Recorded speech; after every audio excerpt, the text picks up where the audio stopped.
Welcome back, ladies and gentlemen. Every day, more Americans stop looking for work, apply for welfare, food stamps, disability, unemployment insurance. The first quarter GDP contracted almost 3%, which is almost unheard of in an economic recovery. If only we had a reliable media. More, we're going to talk about the economy, the GDP, the growth, the lack of growth. I want to talk about the border and the influx of immigrants into the country again. The economic impact on this country. We know that they're getting welfare cards. We know that they're getting EBT cards to go to Walmart. We know that they're going to be going to school, hospitals, the criminal justice system. What's the economic impact of bringing millions of immigrants to the country? The word is dilution, which we already have millions and millions of people on welfare of all types. 1/3 of the country is not working. Yeah. Whether it's their choice or not, it's 1/3 of the country. But there's about 40% or more that have a vested interest in the type of government that we have today. And the teaching methods, which tells you everybody is created equal, intellectually, educationally. That means if you're an outstanding person who can build a business, you're reviled because you're trying to be better than anybody else. And people that try to be better than anybody else are not tolerated by the leadership as such as exists in this country today. To me, the worst danger to the future of this country is the educational system, which is breeding a mentality that all people are created equal on an intellectual and on a pragmatic basis. But not only that, they want all the outcomes to be equal. That's the difference. No, I think what you're talking about... We all have an opportunity, but they want to control the outcome, the government. Yeah, well, I can tell you that right now what's happening, I've talked to, you're in the medical business, that they are getting a background on everybody. And so that when they finally have this medical council that makes the decision whether you live or die, they realize that they cannot live with a kind of a medical system today where once you get into assisted living or once you're at a certain age, there is such amount of money being spent in Medicare today on people that are have more than a year or a year and a half to live, and all the problems. I'm not being heartless in saying this. It's just a fact. So they're going to do it the way it's being done in an autocratic country like Russia or Germany was. You live or die based on the dictates that come from a government-based committee. So you look at the VA, there's 700,000 veterans that are going without painkillers, without medication, and yet we're spending $4 billion. We haven't yet, but we're about to, on the influx of illegal immigrants coming into the country. You brought up a good point. I think it's deliberate. I think this particular government, the White House and the cohorts that live in the White House and work with them, hate the military. They hate it. There's no question. They revile it. That's why do you think pulled out of Iraq? Well, sure, some people say it's wonderful, we should have never gotten in. That's true. We agree with that. That's not the point.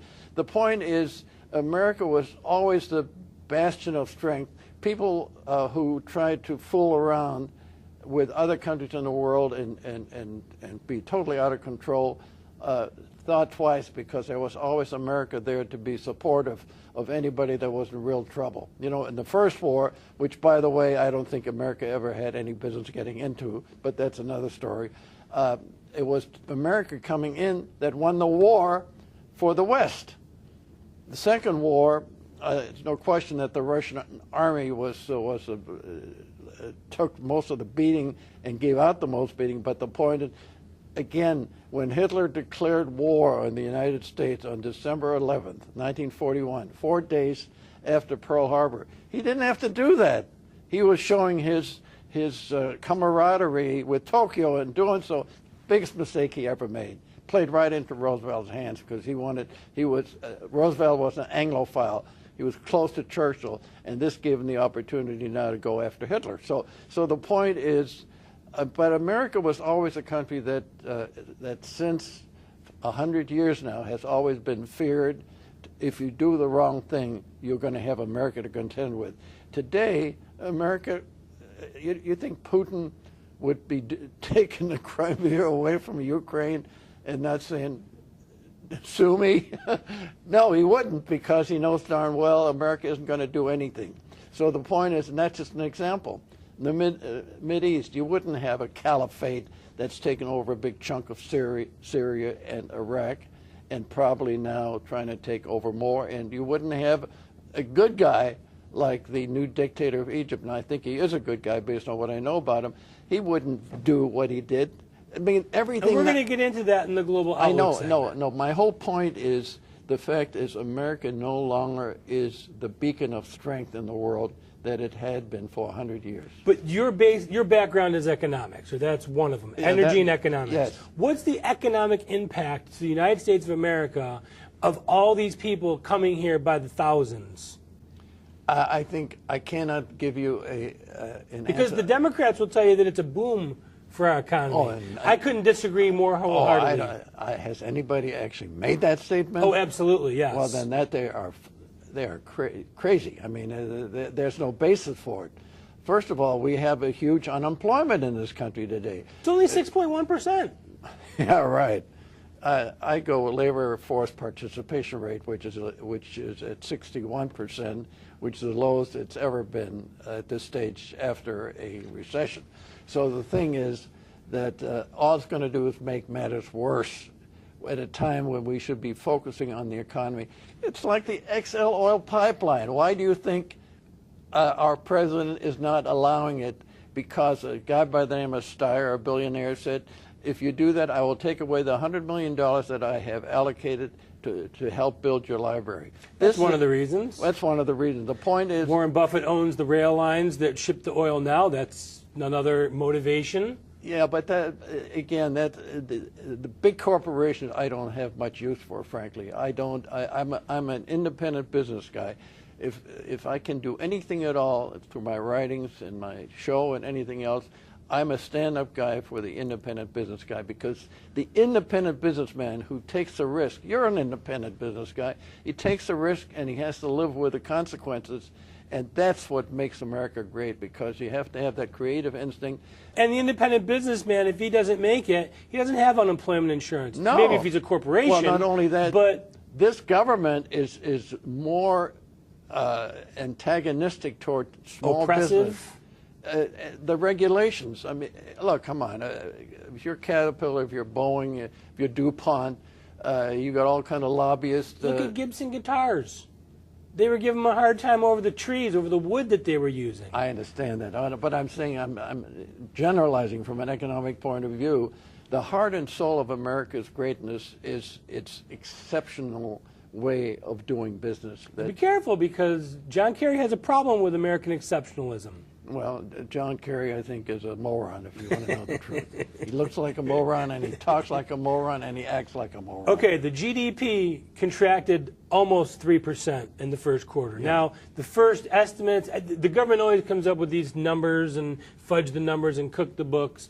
Originally, it was less than 1%. Now it's almost 3% contraction. That doesn't concern you as much as I thought it would. No, it really doesn't, because I know from a day-to-day basis that we're doing a lot better now. But the point is, you know what is a great proof of what point you're making? Do you know how much money is sitting now in financial institutions that's not being spent? This is an unheard of number, $2.5 trillion. They found that out. You know, the banks were ready to go under during the great financial recession when they got involved in all these convertible debentures and derivatives and so on. Now the banks were told they have to have a certain amount of money. Well, not only do they have that, but in addition to that, there's $2.5 trillion above the level that they need to support their activities. And why isn't that money being spent? Because the independent businessman is not willing to go out and take chances in an environment where he might be getting cut off at the pass. And why do we keep printing billions of dollars? What's the basis for continuing this quantitative easing? Well, first of all, to prop up the stock market? No, that's not. The Federal Reserve Board, I think, under Bernanke, really felt that he was the court of last resort, and he wanted to be sure that this country didn't go down the tube financially. That's why that was done, and the whole idea of spending the money to buy, to take part in the Treasury debt auctions, and also they bought out a lot of those deadbeat derivatives from the banks.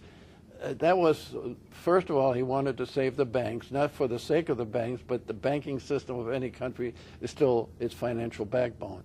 And at the same time, he also wanted to be sure that somehow maybe the employment would increase. That's a mistake, because having money available to businesses, especially independent businesses, doesn't do anything if they feel it's a bad environment. Big corporations, you know how they get around it? They just take their manufacturing operations and move it elsewhere. Or they'll take their home office. Pfizer says, I can only have to pay 10% in the United Kingdom, I'll go there. Well, now they're talking about economic patriotism. The government's not happy about that situation where people go to Ireland and just set up their home office but do business in America. That is the most cynical statement I ever heard. Not the fact that you made it, but you're absolutely right. Economic patriotism. No, Jacob Lew said it 2 days ago. We'll pick your pocket, but you got to take it like a he-man or he-woman or whatever, and let us keep stealing from you. Right. Inflation. People are telling me that it's not rearing its head. It is. If you go to the store and you try to buy chicken, meat, shrimp, fish, whatever, milk, gas, prices are going up. How do they fudge those numbers? Well, they don't fudge the numbers. They have two ways of reporting it. One is the overall number, which can be selling airplanes overseas or, exports. Imports and exports. Exports is the biggest thing we got going now. It's at the rate of $2 trillion. You know that ad that we do, and we were kidding about the fact when you said to me, "Do you think the president knows what he's talking about when he's talking about doubling?" Well, actually, it happened, but in spite of him, not because of him. So I maybe we could export Washington somewhere else. Yeah, right. No, I think we're not in that bad a shape economically as a country. But we're doing all the edicts wrong that are things. coming. The edicts that are coming out of Washington. Well, EPA, ironically, you know who founded the EPA, don't you? Nixon. Yeah, good for you, Richard Milhouse Nixon. He started that because he felt this was a way of making a little better clean air. Now they're like the Gestapo. There's no difference. Well, and if you go back, we did need an EPA at one point. Well, if you we lived had in Los Pittsburgh Angeles, and Cleveland and Los Angeles. Absolutely, I agree with you. But the point is, today they can go and shut you down. Right. A puddle in your front yard can be designated as a water source. These people, who's it now? What's her name? Gina McCarthy, Lisa Jackson. Last time they got this crazy leadership there that acts like Heinrich Himmler, sending his Gestapo out there to do you ill. Tens of thousands of regulations in the past 5 years. We need to take a quick break. Our Global Outlook, Political Insider, and History segments are coming up. If you'd like to email us with comments or catch a segment that you missed, just go to our website, theworldreport.org. While you're there, remember to like us, recommend us. We're being watched all over the world, 75 countries and counting, so spread the word. Our quote of the day: America is a healthy body, and its resistance is threefold: patriotism, morality, and spiritual. If we undermine these three areas, America will collapse from within. You know who said that? Joseph Dugashvili Stalin. We'll be right back.